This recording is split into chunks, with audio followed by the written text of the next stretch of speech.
Good morning students, मैं Anita ma'am आपकी Hindi teacher. आज हम पढ़ेंगे क्लास 4th का हिंदी व्याकरण में पाठ 4। क्लास 4th है, हिंदी व्याकरण की किताब है हमारी। इसमें है पाठ 4 शब्द भंडार, जिसमें शब्दों के बारे में बताया गया है। कौन कौन से शब्द होते हैं इसमें? विलोम शब्द होते हैं, पर्यायवाची शब्द और शब्द समूह के लिए एक शब्द, मतलब अनेक शब्दों के लिए एक शब्द हम जिन्हें कहते हैं। तो ये पाठ हमने पिछली कक्षाओं में वैसे तो पढ़ चुका है, तो आज वापस सब ध्यान से देखेंगे और पढ़ेंगे, जब भी आपको ये समझ में आएगा। तो हमारा पाठ 4 है शब्द भंडार। इसमें शब्दों के बारे में बताया कि कौन कौन से शब्द होते हैं। विलोम शब्द होते हैं, पर्यायवाची शब्द होते हैं, अनेक शब्दों के लिए एक शब्द होते हैं। तो पहले हम पढ़ेंगे विपरीतार्थक या विलोम शब्द। आप सभी जानते हो विलोम शब्दों को विपरीतार्थक भी कहते हैं, जो उल्टा अर्थ देते हैं। तो देखिए, आकार, प्रकार, रंग, रूप, दशा, धर्म आदि के आधार पर भाषा में कुछ शब्दों के विपरीत अर्थ देने वाले शब्द प्रयोग किए हैं, और ऐसे शब्दों को विपरीतार्थक या विलोम शब्द कहते हैं। इसमें क्या किया है? आकार, प्रकार, रूप, रंग, दशा, धर्म आदि के आधार पर भाषा में कुछ शब्दों के विपरीत अर्थ दिए हैं, और उनके कुछ अर्थ है, और वो क्या है? शब्दों के उल्टे अर्थ है, जिन्हें हम विलोम शब्द कहते हैं। तो देखिए और समझिए। तो इसमें देखो चित्र बना के भी हमें समझाया है। चित्र देखिए, इसमें दो बच्चे हैं, एक है मोटा तो उसके नीचे लिख दिया मोटा, दूसरा है पतला। तो इनके अनुसार हमें क्या बता रहे हैं चित्र बना के, कि पहला शब्द है इसमें मोटा और इसका विपरीत अर्थ हमें लिखना है, बताना है। तो मोटा का विलोम शब्द क्या हो जाता है? पतला। उसका उल्टा अर्थ हमें बताना है, विपरीत अर्थ हमें बताना है। तो और दूसरा देखिए, इसके पास में है दिन, रात। दिन है, यहाँ पे सूरज निकला है, तो ये क्या हो गया? दिन। उसके आगे लिखा है रात, तो दिन का क्या हो जाता है उल्टा अर्थ? विपरीत या विलोम शब्द जिसे हम कहते हैं। तो दिन का क्या हो जाता है? रात। इसी प्रकार से बहुत सारे शब्द दिए हैं इसमें। तो पहला तो क्या था? मोटा। तो मोटा का क्या हो जाएगा? विलोम शब्द। इसका विलोम शब्द क्या हो जाएगा? पतला।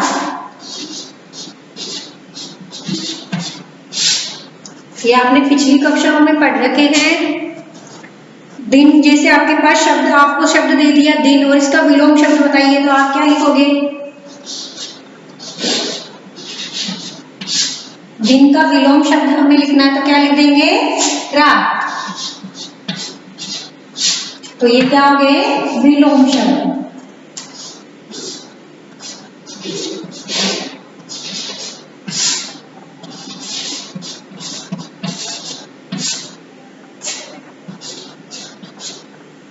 ये क्या है? विलोम शब्द। मोटा का क्या हो जाएगा? पतला। दिन का हो जाएगा रात। इसी प्रकार से इसमें बहुत सारे विलोम शब्द हैं। प्रशंसा, निंदा, एक, अनेक, खिन्न, प्रसन्न, दुर्गुण, सगुण, प्राचीन, नवीन, नैतिक, अनैतिक। इस प्रकार से बहुत सारे इसमें हैं। जैसे हमने लिख दिया एक, ये एक क्या है? ये शब्द है, और इधर हमें क्या लिखना है? इसका विपरीत अर्थ लिखना है, उल्टा अर्थ लिखना है, विलोम शब्द लिखना है। एक का क्या हो जाएगा? अनेक। एक का विलोम शब्द क्या हो गया? अनेक। इसी प्रकार से देखिए नवीन। नवीन का मतलब क्या होता है? नया। नवीन का मतलब क्या होता है? अर्थ क्या होता है नवीन का? पहले तो हम ये समझेंगे। इसका अर्थ होता है नया, और इसका हमें उल्टा लिखना है। नया का पुराना होता है, तो इसमें नवीन है, नवीन का क्या हो जाएगा? प्राचीन।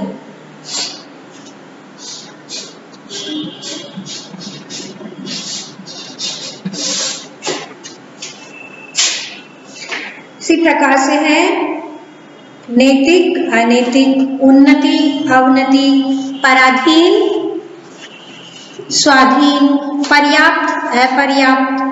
नवीन का आपने कर लिया। फिर सम, विषम, ठोस, मुलायम, निंदा, स्तुति, शीत, उष्ण, और सुमति, कुमति, पूर्ण अपूर्ण, नव पुरातन, ज्येष्ठ कनिष्ठ, दुरुपयोग सदुपयोग, याचक दाता, शुष्क तरल, योग्य अयोग्य, विजय पराजय, जीवित मृत। इस प्रकार से बहुत सारे शब्द इसमें विलोम शब्द है जो आप पढ़ोगे अपने किताब में, जब आपको पता चल जाएगा और याद भी करोगे इन्हें। तो ये विलोम शब्द है। उल्टे इनको एक तरफ हमें शब्द दे दिया है, दूसरी तरफ हमें क्या बताना है, इनका विपरीत अर्थ लिखना है, विलोम शब्द लिखना है। तो हम इन्हें पढ़ के याद करेंगे तो हमें सारे ही याद हो जाएंगे, और आपने ये पिछली कक्षाओं में पहले भी पढ़ रखे हैं।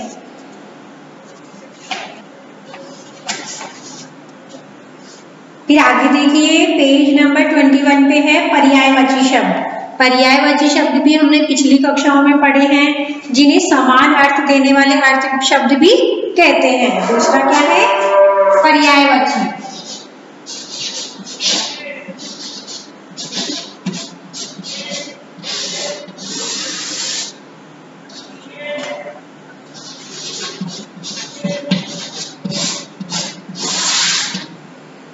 पर्यायवाची शब्द क्या होते हैं, पहले हम ये पढ़ेंगे पर्यायवाची शब्द कहते किसे हैं, कौन से होते हैं। मानव सभ्यता और संस्कृति के साथ गहराई से जुड़ी हुई कुछ वस्तुओं और अवधारणाओं के लिए एक से अधिक समानार्थी शब्द भाषा में प्रचलित है। जैसे कोई एक ही शब्द होता है और उसी के समान क्या होते हैं, उसके बहुत से अर्थ निकल जाते हैं, उन्हें क्या कहते हैं, समानार्थी या पर्यायवाची शब्द। एक वस्तु या विचार के लिए भाषा में प्रचलित शब्दों को पर्यायवाची शब्द कहते हैं। एक वस्तु या विचार के लिए क्या होता है, भाषा में प्रचलित शब्दों, जो शब्द होते हैं अलग अलग, उन्हें क्या कहते हैं, पर्यायवाची शब्द कहते हैं। दिए गए प्रत्येक चित्र के कई नाम है, ये सभी नाम समान अर्थ वाले हैं। जिस प्रकार से हमें यहाँ आँख का चित्र दिया गया है, उसके नीचे लिखा है नयन, चक्षु, लोचन। तो ये क्या हो गए शब्द, चित्र तो एक ही है, आँख दे रखा है यहाँ पे, और इसके नाम लिखने हैं हमें अलग अलग। तो नयन, नेत्र, लोचन, चक्षु, ये किसके नाम हो गए, ये आँख के ही नाम है। नाम किसी तरह से अलग अलग हो सकते हैं, लेकिन अर्थ तो एक ही निकल रहा है ना उसका। अगर हम नयन बोलेंगे तो भी आँख ही समझा जाएगा, अगर हम चक्षु बोलेंगे तो भी हम समझ जाएंगे कि ये आँख का ही अर्थ है, और लोचन बोलेंगे तो भी हमें समझ में आ जाएगा कि ये आँख के ही नाम है। इस प्रकार से नाम अलग अलग है, लेकिन अर्थ क्या है, इनका एक ही अर्थ निकल रहा है। प्रत्येक नाम से संबंधित अन्य शब्द उस नाम के समान अर्थ रखने वाला शब्द है।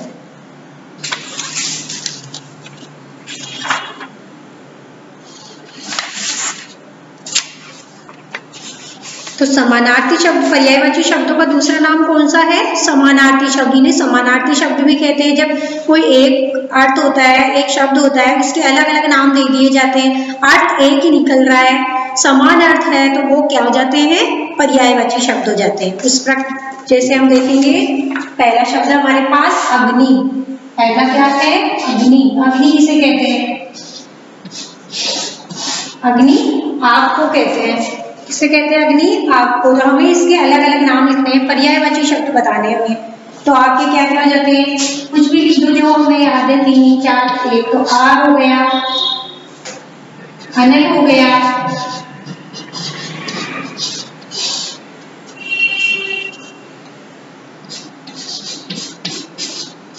और पावक हो गया। तो अगर हमें शब्द दे दिया, यहाँ आग भी लिखा जा सकता है, इधर आग लिख दे तो भी हमें कहे कि इसके पर्यायवाची शब्द को, अगर इधर आग लिखा हुआ जाता है तो हम ये अग्नि शब्द इधर लिख देंगे, और फिर आगे भी लिख देंगे अग्नि, अनल, पावक। और इधर अग्नि लिखा हुआ आ गया तो हम लिख देंगे आग, अनल, पावक। तो ये इस प्रकार से क्या हो गए, इसके अलग अलग नाम हो गए, अर्थ तो एक ही निकल रहा है इनका। इस शब्द के नाम लिखे हैं हमने, इसी के समान अर्थ लिखे हैं ना इसके, इसी के पर्यायवाची शब्द है ये।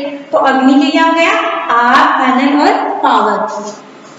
दूसरा है अमृत। अमृत क्या कहा जाएगा, अग्नि, पीयूष, देवर, सोम। अग्नि, पीयूष, देवर, सोम। तो ये किसके हो गए, अमृत के पर्यायवाची शब्द हो गए। उसी प्रकार है अज्ञानी। अज्ञानी क्या हो जाएंगे, अनजान, अनभिज्ञ, अनाड़ी, मूर्ख। फिर है अंधकार। अंधकार के क्या हो जाएंगे, अंधेरा, तम, तमस, तिमिर। इस प्रकार से ये क्या हो गए, इसके पर्यायवाची शब्द हो गए। एक अर्थ दिया जा रहा है, उसके अलग अलग नाम है। ये अन्न के होते हैं अनाज, दाना, गल्ला, बीज। आम, आम्र, रसाल, अमृतफल। आकाश के नभ, व्योम, गगन, आसमान, अंतरिक्ष, बहुत सारे होते हैं, हमें कोई से भी 3 या 4 याद करने हैं। आंख, चक्षु, दृश्य, नयन, नेत्र, लोचन। जो भी आपको इनमें से याद हो 3 या 4 शब्द हमें पढ़ने हैं और याद करने हैं। इसमें बहुत सारे दिए हैं, 5-5 दिए, किसी किसी में तो 7-7, 8-8 भी दे दिए हैं। तो जो भी अपने को सही लगे, पढ़ने में सरल लगे, वो हमें याद इनमें से करने हैं। उसी प्रकार से अध्यापक, अध्यापक के आपने पहले भी पढ़े हैं, आचार्य, गुरु, शिक्षक, उपाध्याय। जल, पानी, वारी, नीर, तोय, अम्बु। इस प्रकार से ये क्या हो गए, इनके पर्यायवाची शब्द हो गए। तालाब, सर, सरोवर, ताल, पोखर, जलाशय। दिन के दिन, वार, वासर, दिवस। उसी प्रकार से पवन, हवा के है ये। वायु, वास, समीर, हवा, अनिल।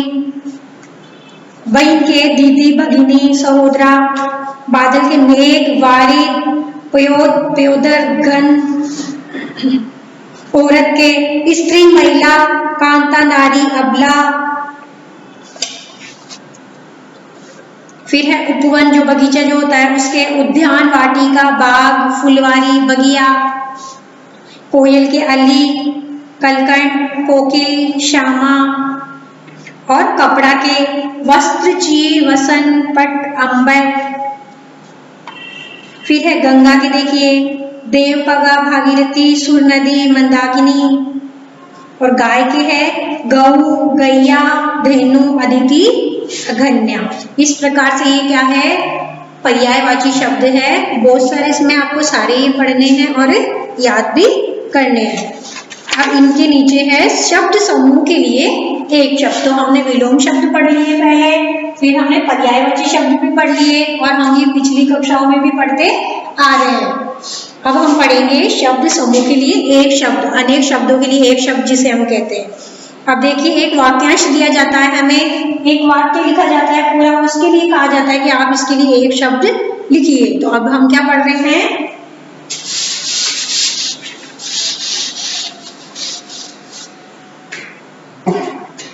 शब्द समूह के लिए एक शब्द।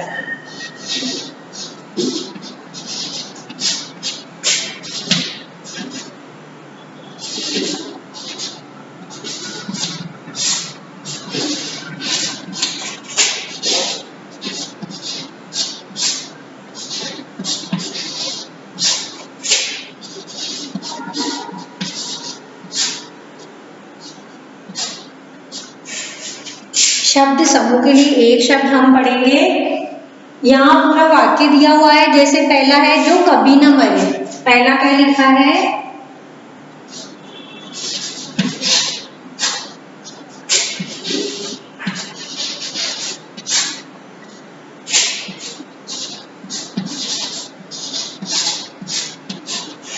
ये हमारा शब्द समूह है जो कभी न मरे, या इस प्रकार से भी बोल सकते हैं कि कभी न मरने वाला। तो दोनों का एक ही वाक्यांश बन रहा है, जो कभी न मरे और जो कभी न मरने वाला, दोनों का अर्थ एक ही होता है। तो जो कभी न मरे उसे क्या कहा जाता है, अमर। क्या कहा जाता है, अमर।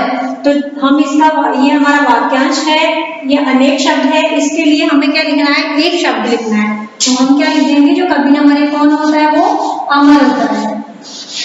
जिसे वरदान प्राप्त होता है, जो कभी नहीं मरता है, तो वो कौन कहलाता है, अमर कहलाता है। तो हमें क्या पूछा है, जो कभी ना मरे हो जाएगा अमर। उसी प्रकार से आगे हैं जो सब, अब है पीछे, संक्षिप्तता के कारण भाषा को समझने में कठिनाई ना हो। संक्षिप्तता मतलब कोई बड़ा पैराग्राफ हमें दिया जाता है, तो इसको क्या कर दिया, संक्षिप्त कर दिया, मतलब छोटा कर दिया। कोई बात बड़े रूप में बोली जा रही है तो ये यहाँ छोटे हुए। जैसे ही हम पढ़ेंगे अमर शब्द, तो इससे हमें पता चल जाता है कि अमर कौन होता है, जो कभी भी ना मरे। तो इसमें क्या किया है, भाषा को कठिन ना हो इसलिए इसे सरल बनाने के लिए क्या किया जाता है, वाक्यांश के लिए एक शब्द लिखा जाता है। ये कि संक्षिप्तता के कारण भाषा को समझने में कठिनाई ना हो, इसके लिए ये आवश्यक है कि शब्द समूह या वाक्यांशों के बदले खूब प्रचलित या लोकप्रिय एक शब्द का प्रयोग करना चाहिए। तो जिस प्रकार से देखिए, जो समाचार भेजता हो कौन होता है? वो संवाददाता। जो समाचार भेजता है वो कौन कहलाता है? संवाददाता। और जो जल में विचरण करता हो, जलचर। जल में विचरण करता हो मतलब जो जल में रहता है, जो जल में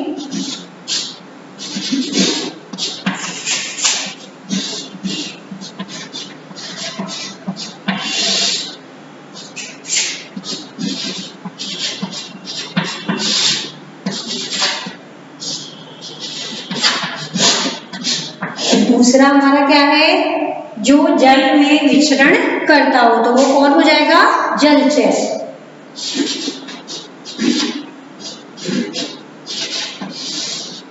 तो ये क्या हो गए? शब्द समूह के लिए एक शब्द भी बोल सकते हैं या वाक्य अनेक शब्दों के लिए एक शब्द भी बोल सकते हैं। तो ये हमारा वाक्यांश है, इसके लिए हमें एक शब्द लिखना है। ठीक है, जैसे जलचर बोला जा रहा है तो हमें पूरा वाक्य समझ में आ रहा है कि जो जल में विचरण करता हो वो कौन कहलाता है? जलचर। इसी प्रकार से जो अपने देश से प्रेम करता हो, सभी जानते हो जो अपने देश से प्रेम करता है वो कौन होता है? देश प्रेमी।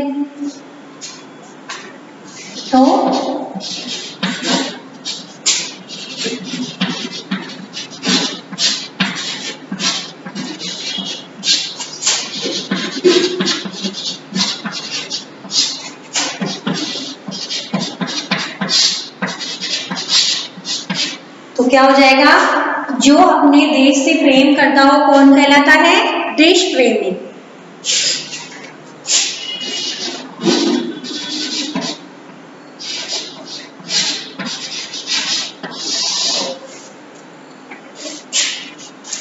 तो अपने देश से, और जो दिखाई न देता हो अदृश्य, और जो ईश्वर को मानता हो आस्तिक, जो स्मरण करने योग्य हो स्मरणीय, जो बड़ा भाई हो अग्रज, जो किए हुए उपकार को न मानता हो कृतघ्न, और जो सब कुछ जानता हो सर्वज्ञ। सर्वज्ञ क्या होता है वो? और जो मांस खाता हो मांसाहारी, और जो मीठा बोलता हो मृदुभाषी। इस प्रकार से जो साथ पढ़ता हो सहपाठी, जो नगर में रहता हो नागरिक। इस प्रकार से इसमें दोनों तरफ अनेक शब्दों के लिए एक शब्द दिए गए हैं। सभी इन्हें ध्यान से पढ़ेंगे और याद करेंगे।